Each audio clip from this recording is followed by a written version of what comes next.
Hello students, good morning.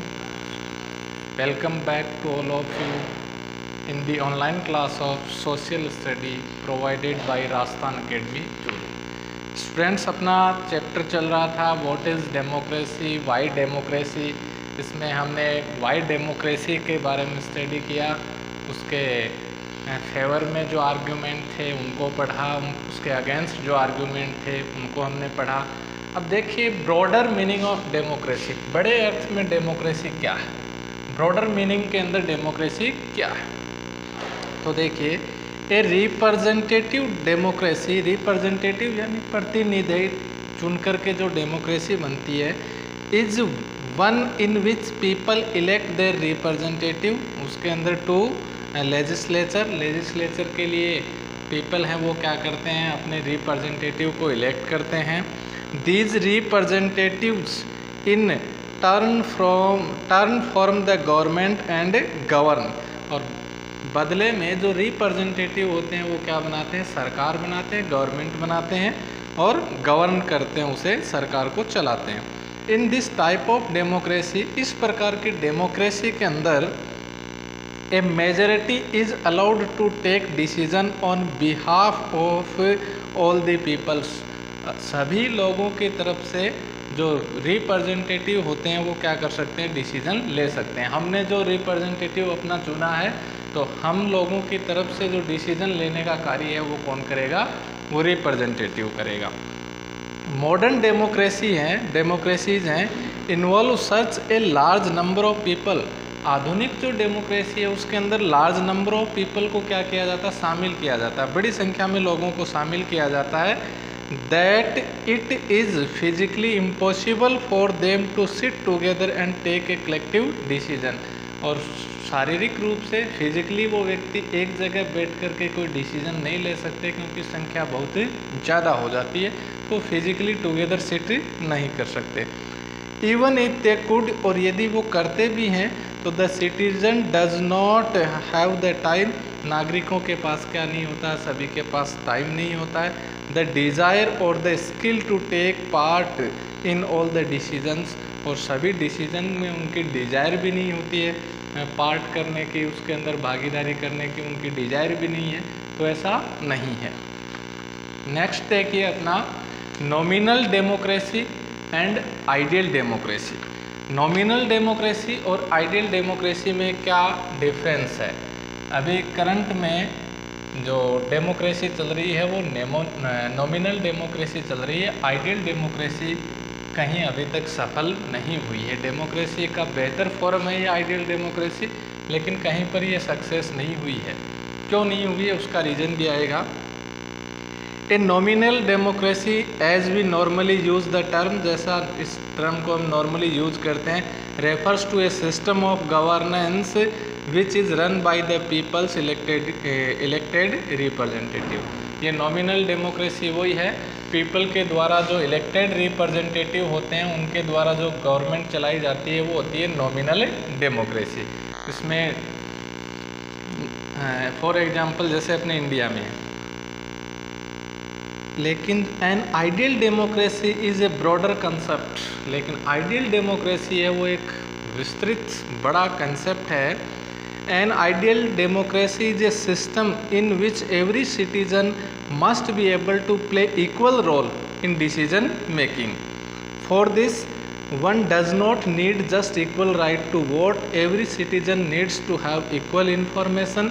प्रत्येक नागरिक को needs to have equal information. उनको जो इन्फॉर्मेशन होती हैं वो इक्वल होती हैं, समान होती हैं, बेसिक एजुकेशन होती हैं, इक्वल रिसोर्सेज होते हैं and a lot of commitment उनके लिए होता है। अब देखिए आइडियल डेमोक्रेसी के अंदर क्या होता है, जो सभी सिटीजन्स होते हैं वो स्वयं ही क्या होते हैं, गवर्नमेंट होते हैं। कोई भी डिसीजन जब बनाया जाएगा, जो कोई निर्णय यदि लेना है तो सभी को वोटिंग करवा ली जाएगी उस डिसीजन के लिए, तो उसे वोट करके गवर्नमेंट इलेक्ट करने की आवश्यकता नहीं होती है। जो डिसीजन लिया जाएगा उस डिसीजन के फेवर और अगेंस्ट में क्या करवा लेते हैं, वोटिंग, और यदि मेजॉरिटी होती है तो वो डिसीजन ले लिया जाता है, मेजॉरिटी नहीं होती है तो नहीं। इसलिए सभी व्यक्ति क्या होते हैं, इन्वॉल्व होते हैं उस रूल को बनाने में, उस लॉ को बनाने में सभी क्या होते हैं, इन्वॉल्व होते हैं। तो उनको वोट की ज़रूरत नहीं होती है, वो डायरेक्ट जो डिसीजन होता है उसके पक्ष और विपक्ष में क्या कर लेते हैं, वोट कर लेते हैं। तो इसलिए for this one does not need just equal right to vote, सभी को इक्वल राइट टू वोट की आवश्यकता नहीं होती है। येट एन अंडरस्टैंडिंग ऑफ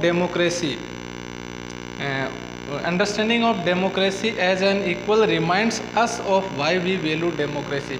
ये केवल हमें ये बात दिलाती है कि हम डेमोक्रेसी को वैल्यू क्यों करते हैं, क्योंकि ये ब्रॉडर कॉन्सेप्ट में लाए हैं इसको, सभी इसके अंदर इन्वॉल्व किया जाता है, लेकिन ये अभी तक किसी भी कंट्री में आइडियल डेमोक्रेसी नहीं है, क्योंकि बड़े जो कंट्रीज हैं उनके अंदर तो वैसे लागू नहीं हो सकता। फॉर एग्जांपल जैसे इंडिया है, तो इंडिया में कितनी पॉपुलेशन है, उस पॉपुलेशन को एक साथ डिसीजन के लिए, रूल के लिए वोटिंग करवा पाना संभव नहीं होता है। तो ये डेमोक्रेसी है वो इसका आइडियल फॉर्म है, अच्छा आदर्श इसका रूप है, लेकिन ये अभी तक किसी कंट्री में अप्लाई नहीं है। कुछ छोटी सिटीज़ हैं, यदि उसमें इसको अप्लाई करके देखा जाए तो ये बेहतर साबित हो सकती है नॉमिनल डेमोक्रेसी से भी।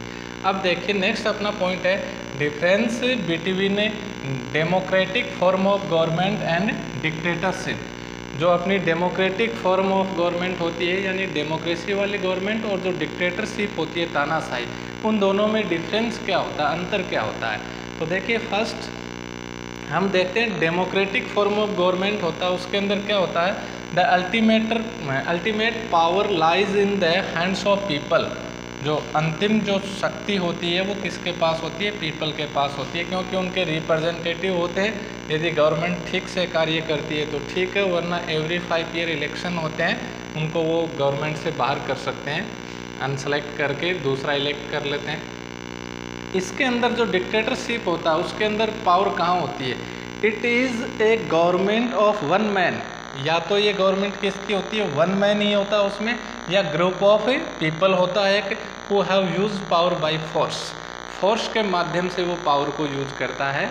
डेमोक्रेसी के अंदर power lies in hands of people, और डिक्टेटरशिप में क्या होती है, पावर है वो एक वन मैन के पास या ग्रुप ऑफ जो पीपल है उनके पास होती है, और बाय फोर्स वो उसको काम में लेते हैं।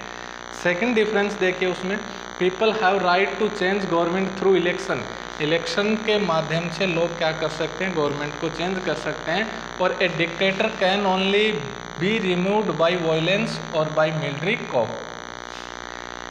डिक्टेटरशिप को हटाया जा सकता है, इसमें तो इलेक्शन के थ्रू चेंज होता है, और डिक्टेटरशिप को हटाया जा सकता है, लेकिन उसके लिए वायलेंस यानी हिंसा करके उसको, या मिलिट्री कॉप के माध्यम से सेना को उसके विरुद्ध खड़ा करके उसी के माध्यम से उसे हटाया जा सकता है, यानी ज़बरदस्ती आंदोलन करके, और वो भी हिंसात्मक आंदोलन करके उसको हटाया जा सकता है, बाकी उसको इलेक्शन के माध्यम से नहीं हटाया जा सकता। थर्ड जो डिफरेंस है इसमें, people enjoy freedom of speech and impression. Democracy के अंदर लोग फ्रीडम ऑफ स्पीच और इम्प्रेशन को क्या करते हैं, आनंद लेते हैं, उसका एंजॉय करते हैं। और इसमें do not enjoy freedom of speech and impression, उसके अंदर फ्रीडम ऑफ स्पीच नहीं होती है। जो डिक्टेटर होता है उसके विरुद्ध जो व्यक्ति हैं वो कुछ नहीं बोल सकते, उनको स्पीच की फ्रीडम नहीं है। फोर्थ देखिए इसमें, right to free and fair elections. इसके अंदर लोगों को अधिकार होता है फ्री और फेयर इलेक्शन का, स्वतंत्र और निष्पक्ष रूप से क्या होते हैं इसमें चुनाव होते हैं। जबकि डिक्टेटरशिप में no right to free and fair election, वहाँ पर इलेक्शन होते ही नहीं हैं। तो उस फ्री और फेयर तो बाद की बात है, इलेक्शन ही नहीं होते हैं उसमें, तानाशाही। फिफ्थ देखिए, provides equal opportunities to all citizen. सभी सिटीजन को इक्वल अपॉर्चुनिटी होती है, जबकि डिक्टेटरशिप के अंदर do not provide equal opportunities. उसमें उस तानाशाह से संबंधित जो रिलेटिव होते हैं उनको तो अपॉर्चुनिटीज़ होती हैं, बाकी जो कॉमन या ऑर्डिनरी जो सिटीजन है उनके लिए कोई अपॉर्चुनिटीज़ नहीं होती हैं। तो ये डिफरेंस है डेमोक्रेटिक फॉर्म ऑफ गवर्नमेंट में और डिक्टेटरशिप में। अब देखिए लेसन के अंदर कुछ अपने वर्ड्स आए हैं, उन वर्ड्स के बारे में हम देखते हैं।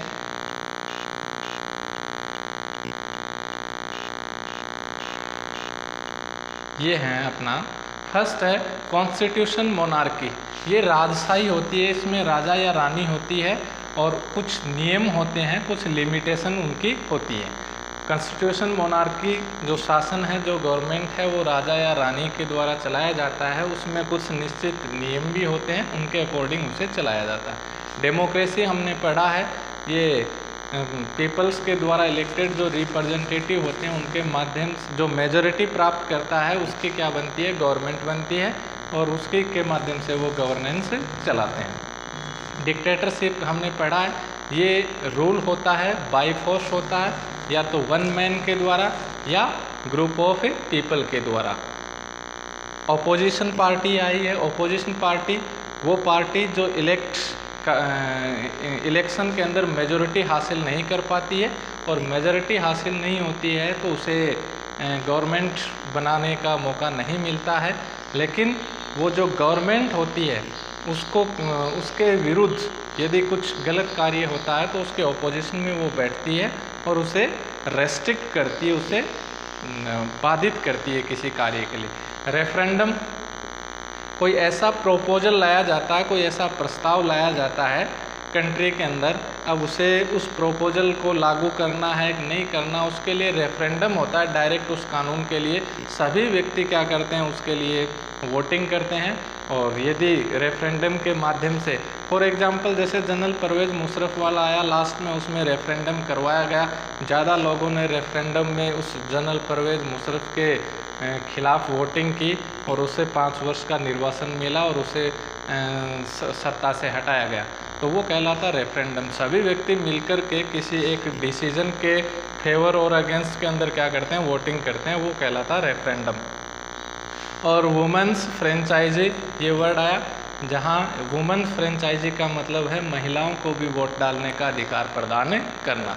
तो महिलाओं को वोट डालने का अधिकार प्रदान किया जाता है, वो कहलाता है वुमेन फ्रेंचाइजी। यानी a system of election in which women are given the right to vote. Referendum an occasion when all the people of a country can vote on an important issue, or it is a process of direct vote in which the electorate is asked to accept or reject a particular proposal। Students, ये अपना chapter हुआ complete. इसके question answer के जो PDF हैं वो आपको provide करवा दी जाएंगी। थैंक्स।